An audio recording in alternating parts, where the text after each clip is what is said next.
दोस्तों, आज हम शुरू करने जा रहे हैं क्लास 8 का जियोग्राफी चैप्टर नंबर 1, जिसका नाम है संसाधन। इंग्लिश में हम उसे कहते हैं रिसोर्सेज। ठीक है, अब हम समझते हैं पहले रिसोर्सेज के बारे में कि रिसोर्सेज क्या है। ठीक है, तो मनुष्य जो अपने जीवन जीने के लिए जो भी वस्तु का या जो भी चीज़ का जो उपयोग करते हैं, ठीक है, वो हमारा रिसोर्सेज कहलाता है।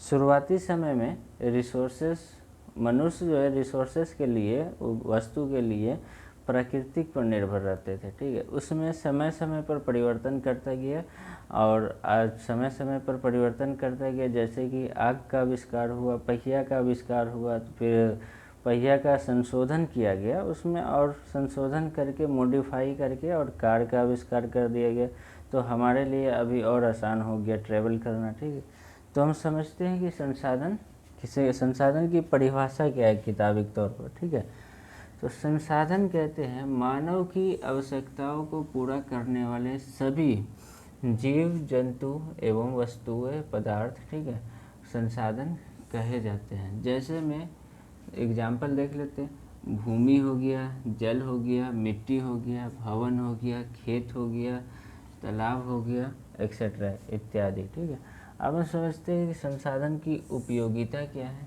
तो संसाधन की उपयोगिता के अनुसार इनकी मांग व मूल्य में अंतर आ जाता है।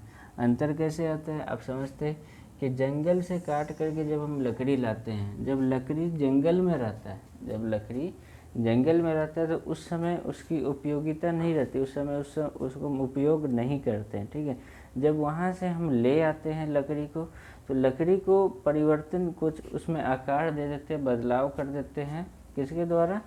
तो मानव के द्वारा, मनुष्य के द्वारा, लेबर के द्वारा उसमें हम कोई आकार दे देते हैं, और आकार देने के बाद उसमें हम पलंग बना देते हैं, बेड बनाते हैं, कुर्सी बना देते हैं, दरवाजे बना देते हैं, खिड़की बना देते हैं।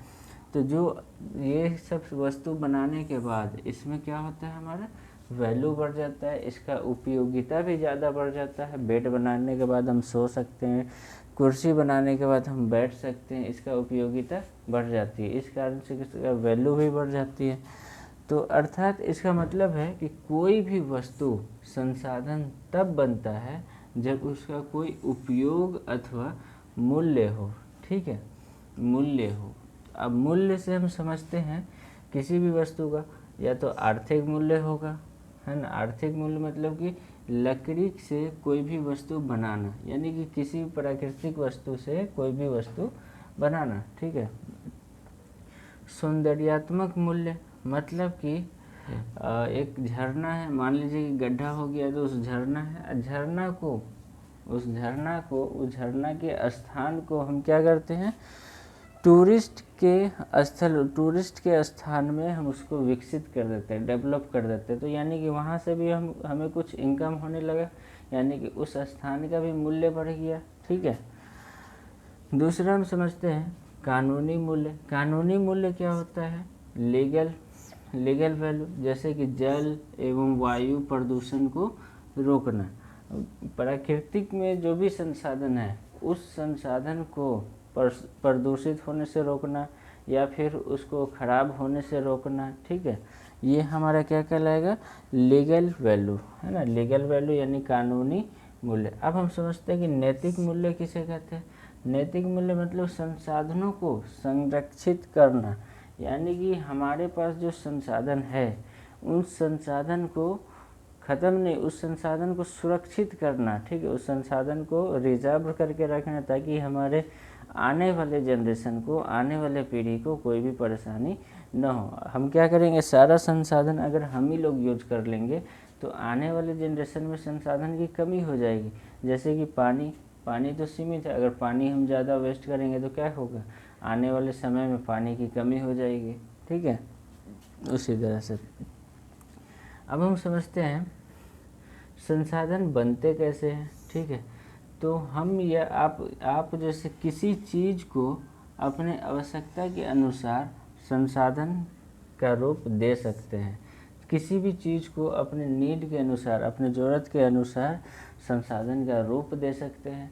जैसे कि देखिए, नदी में पड़े बालू को है ना। नदी में जब नदी में जो बालू पड़ा हुआ है तो वो हमारे किसी काम का उस समय नहीं रहता। अब उस बालू को ही उठा करके हम किसी क्षेत्र में ले जाते हैं, किसी गांव में ले जाते हैं जहाँ पर घर बनाने का कार्य चल रही है या निर्माण, घर बनाने का निर्माण चल रही है, तो वहाँ पर हम बालू को ले जाते हैं।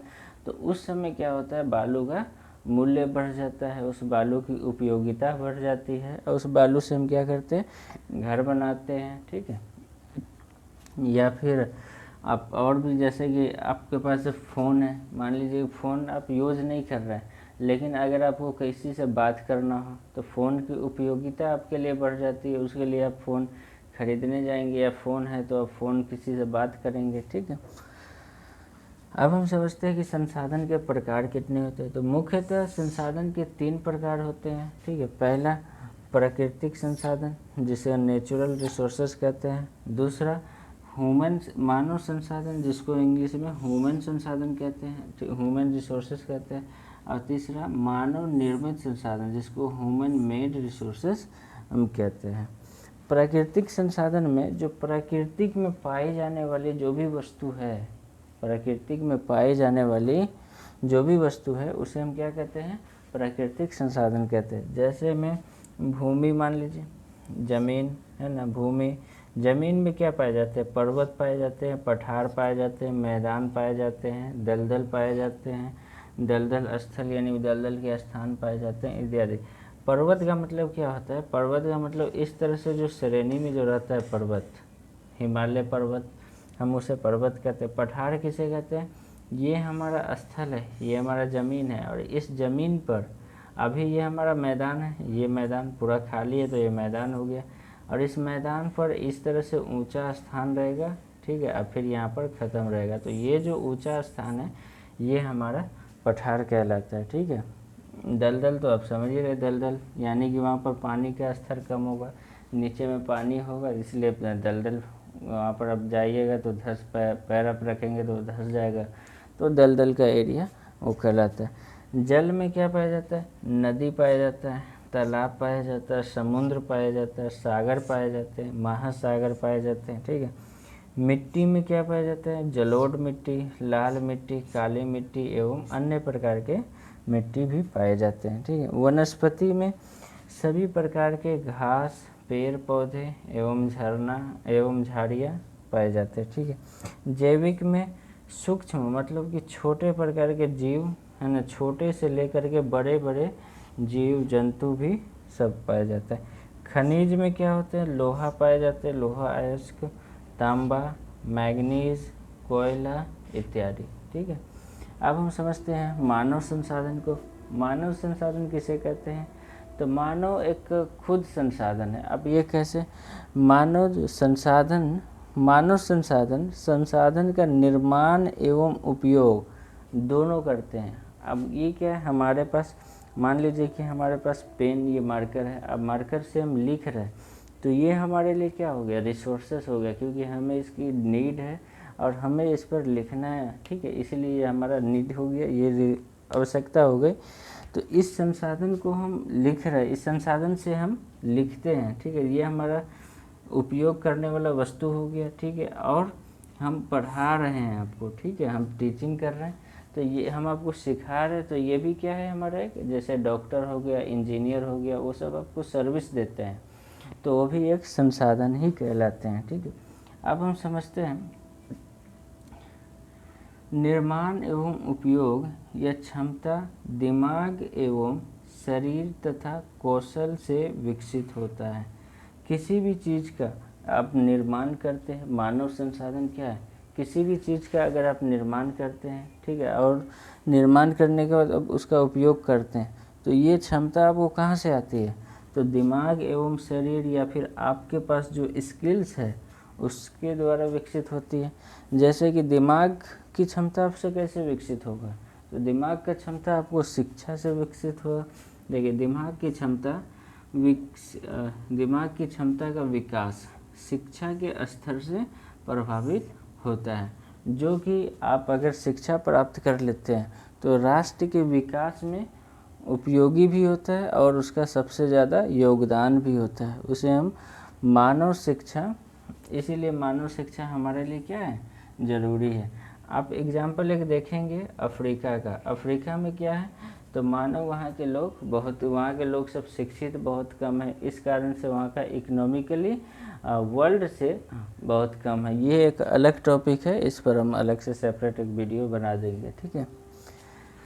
अब हम समझते हैं मानव निर्मित। मानव निर्मित का मतलब क्या होता है, मानव निर्मित संसाधन, ह्यूमन मेड रिसोर्सेज, मतलब कि मनुष्य के द्वारा जो भी चीज़ बनाया हुआ वस्तु है उसे हम क्या कहते हैं, मानव निर्मित संसाधन। जैसे मानव अपने प्रयास से, अपने श्रम से कई प्रकार के वस्तुओं का निर्माण, है ना, कई प्रकार के वस्तुओं का निर्माण प्राकृतिक वस्तुओं के स्वरूप एवं गुण में परिवर्तन लाकर करता है। जैसे कि प्राकृतिक वस्तु में मान लीजिए कि मकान एग्जाम्पल है, ठीक है। मकान में क्या है, आप प्राकृतिक वस्तु इसमें क्या यूज कर रहे हैं, आप ज़मीन का उपयोग कर रहे हैं, है ना, भूमि, ठीक है।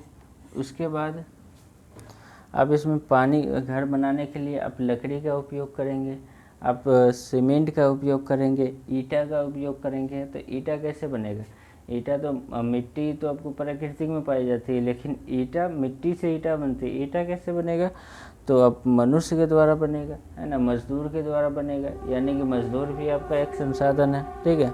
उसके बाद आप लकड़ी का इसमें उपयोग करेंगे, लोहा का उपयोग करेंगे। लकड़ी का उपयोग क्या करेंगे, घर जब बनाने के बाद आप दरवाज़ा बनाएंगे, खिड़की बनाएंगे, या फिर बेड बनाएंगे, अलमारी बनाएंगे, ठीक है। अलमारी बनाएंगे तो उसमें क्या होगा, आपका लकड़ी का उपयोग होगा। तो लकड़ी आपका प्राकृतिक रिसोर्सेज है, प्राकृतिक संसाधन है, लेकिन जब लकड़ी को आकार दे देते हैं, परिवर्तन करके कोई भी वस्तु बना देते हैं, तो वो आपका मानव निर्मित संसाधन में आएगा, ठीक है। और जो बनाने वाला जो व्यक्ति होता है, जो लेबर मजदूर होता है, वो मानव संसाधन में आएगा। तो अब हम जानने वाले हैं प्राकृतिक संसाधन के वर्गीकरण। प्राकृतिक संसाधन कितने भाग में बटे हुए हैं।